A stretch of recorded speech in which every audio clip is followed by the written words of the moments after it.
Bom dia, boa tarde, boa noite. Meu nome é Rodrigo Otávio Campos da Silva, sou aluno da UEG em Rede, no Polo Novo Gama. Bem, nesse vídeo eu vou tratar um pouco de aspectos muito importantes sobre temas transversais. Os temas transversais são muito interessantes porque eles não buscam apenas uma formação acadêmica, ou seja, como as matérias técnicas, português, matemática, te ensinar como você se dá bem tecnicamente, ou numa faculdade, ou para o Enem. Os temas transversais, eles procuram ter um aspecto muito mais ideológico, né? Tentando formar o aluno, desenvolvendo no aluno um pensamento, um senso crítico e social. Ou seja, os temas transversais têm o intuito de formar um cidadão e não apenas um aluno com capacidade intelectual ou acadêmica. E dentro dos temas transversais, eu acho que esse do tema que vamos abordar agora, eu acho que é o mais polêmico, fala sobre educação sexual. Porque nós vemos uma sociedade que muitas vezes é eivada de crenças ou de preconceitos que muitas vezes impedem que essa discussão seja muito mais clara, muito mais dinâmica em sala de aula. Então, por exemplo, as pessoas que definem o que vai ser tratado em educação sexual nas salas de aula, muitas vezes nem são educadores. São pessoas que apenas colocam suas ideias baseadas nas suas próprias ideologias, nos seus próprios preconceitos. Então, a educação sexual, ela é muito importante. Por quê? Porque nós somos seres sexuais. Então, tudo que nós fazemos na nossa vida, todos os aspectos que nós desenvolvemos de relacionamentos, de uma forma ou de outra, a educação sexual está presente. E quando isso não é discutido, quando isso não é trabalhado na mente da pessoa, você pode criar um ser humano que no futuro vai ter diversos traumas, vai ter dificuldade de desenvolver os seus relacionamentos com relação à sexualidade, porque isso não foi trabalhado em si. E a nossa sociedade, muitas vezes, é contra o diálogo, né, com relação a esses temas. Então, muito é discutido que não se pode debater educação sexual em sala de aula, porque isso seria um papel da família. Mas nós sabemos que na nossa realidade, muitas vezes as famílias não discutem isso em casa. Então, as crianças ou as pessoas que começam a enfrentar esses dilemas com relação à sua própria sexualidade encontram a barreira dentro de casa, porque não é feito esse diálogo. Não à toa que nós temos tantas gravidez na adolescência, tantas crianças que enfrentam problemas psicológicos, porque não sabem lidar com a questão sexual, e isso não é discutido com a sua família, ou com seu pai, com sua mãe, porque há uma barreira cultural, há uma barreira, muitas vezes, que contra dificuldades nas religiões, ou nos conceitos puramente arcaicos, ou até mesmo na ignorância das pessoas não terem conhecimento de como tratar com essas questões.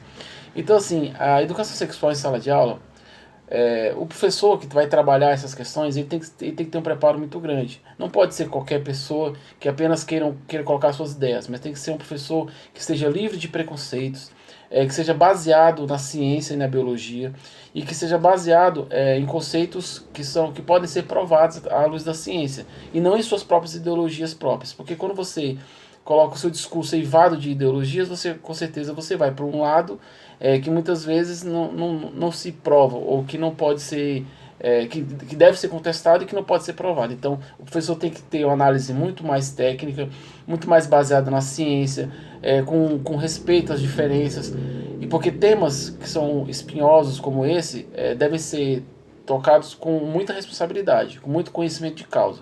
Então, os professores que vão tratar desse tema têm que ser qualificados, têm que ser livres de preconceitos, livres de conceitos pessoais, tem que deixar tudo aquilo que é crença ou crendice pessoal fora dessas aulas. As aulas têm que ser baseadas única e exclusivamente na ciência, em conceitos provados, em conceitos que têm base em estudos acadêmicos, para que não seja uma discussão puramente ideológica.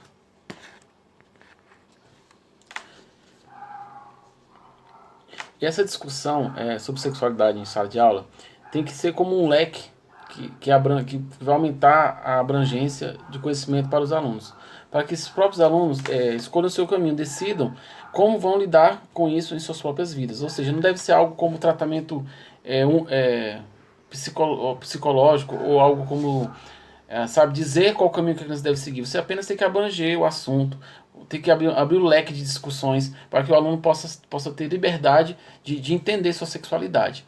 E nesse aspecto é importante dizer que o aluno do ensino fundamental que começa a lidar com essas questões, ele tem que ter em si a capacidade de respeitar as diferenças, ele tem que entender que nós somos uma sociedade plural, que nós temos questões como homoafetividade, como gênero, que deve ser discutido para que haja um respeito em sala de aula. Quando o aluno entende que que ele é diferente de outro, existem pessoas diferentes, mesmo que seja minoria, mas que essas minorias devem ser respeitadas, nós estamos no caminho certo. Então o aluno tem que ter conhecimento sobre doenças sexualmente transmissíveis, sobre higiene pessoal, como ele pode se cuidar, como ele pode se defender da gravidez indesejada, porque nós temos muitas gravidez né, na adolescência justamente por essa falta de diálogo. Então, quando o diálogo é mais claro, mais livre, mais sincero e verdadeiro, nós diminuímos até questões como, por exemplo, o aborto. Quando você debate em sala de aula, quando você esclarece, até esses níveis de gravidez diminui, nível de aborto diminui, porque as pessoas vão estar mais informadas do perigo, de como agir.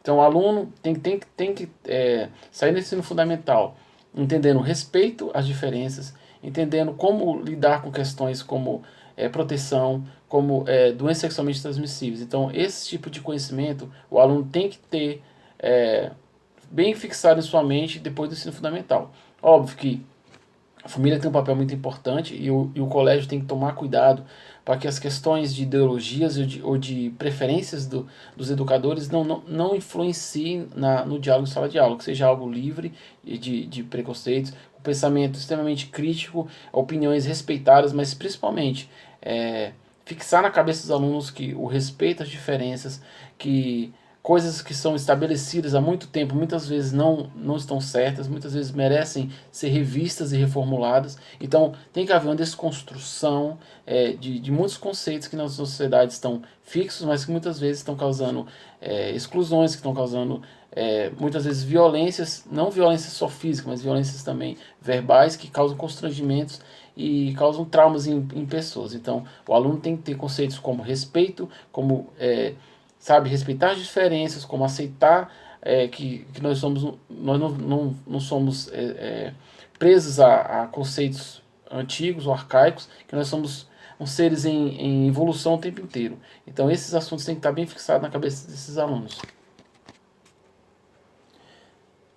Bem, e quando nós vemos os documentos, né, a Base Nacional Curricular Comum, o PCN, com relação a esse estudo da sexualidade, nós vemos que nós conseguimos avançar em alguns aspectos, principalmente no entendimento da homoafetividade, que há um tempo atrás era dita como uma doença, né, que buscava tratamento. Hoje nós já sabemos que a realidade é outra.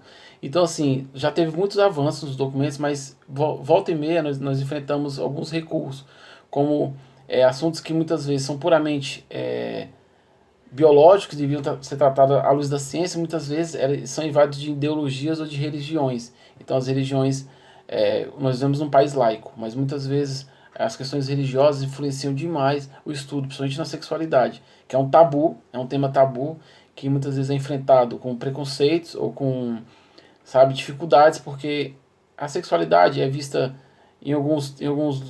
para algumas pessoas como algo impuro, como algo sujo, para outros é como algo sagrado. Então esses temas espinhosos muitas vezes são eivados de crenças pessoais, que aí nesse quesito essas crenças pessoais vêm atrapalhar a discussão mais ampla.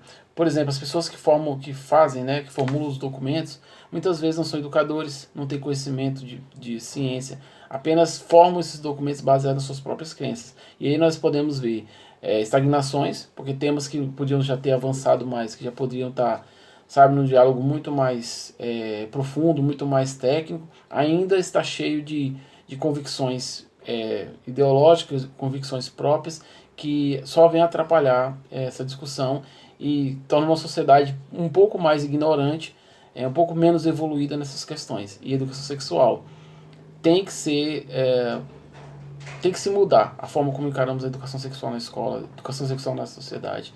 E só vamos chegar nesse ponto quando pararmos de ideologizar as discussões que são puramente científicas e devem ser basadas em estudos técnicos, em profissionais qualificados.